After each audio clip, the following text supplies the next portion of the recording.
Yeah, hello everybody. It's really good to be here. I'm Vivian McGrath.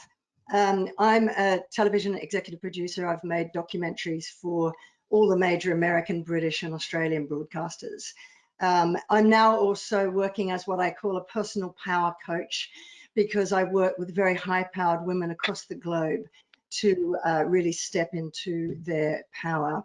And the reason I do that is because I'm also a survivor of domestic violence. When I was young, I was in a relationship that was very toxic and I was almost murdered by him.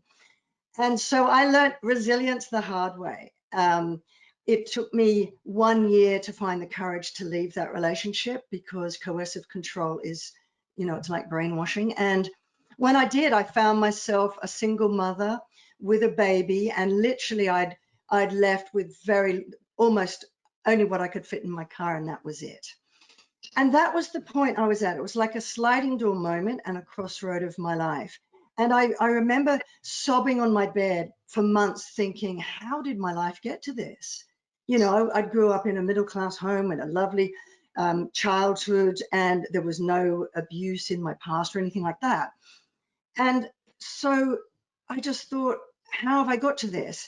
And then I made the decisions that absolutely changed my life, and I would say are the resilient parts of me that came into the fore. And the first thing was I chose not to be a victim.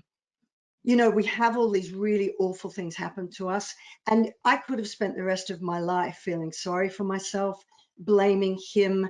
I see a lot of people do this, and I could have blame myself for not leaving when I should have left, all that stuff. But I thought, no, I'm not going to do that.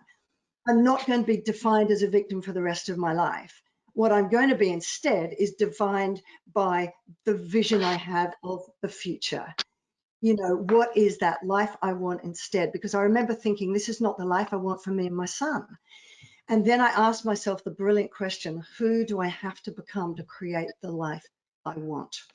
And so that was really big part of my resilience, I guess, was just making that choice, because everyone's experienced difficult times, but the past only comes into the future if you drag it with you. So what I did was to focus on, I realized that I couldn't change, I couldn't control anything outside of myself, but I could change me. And that was really liberating because I'd spent my life trying to control everything and try to fix him, change him, all that. And I realized, and it was exhausting. And I see people doing this all the time. You just flip it the other way. You just think, well, I can't control any of that. Is that today's worry? No. Can I control that person and how they react to me? No, but I can control how I respond to the world. So that was and then the third thing, because I don't want to take up too much time, was I had to say to myself, instead of focusing on him and going, he's to blame for my problems, because, I could have very easily, a guy who almost murdered me, I had a great out there, didn't I? I said the opposite. I said, why did I stay? I stayed when others would have run a mile. There was something about me that ignored the red flags and warning signs that I saw. And a lot of the high-powered women I work with are the same. They have a great life, except they have, they're unlucky in love. And what I say is, what can I learn about this? What can this awful situation that I'm going through now teach me about me?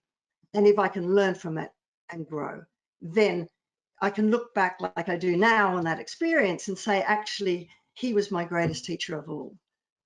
And I don't actually regret it, because I've become the woman I've become because I've applied all of those things that I've just talked about.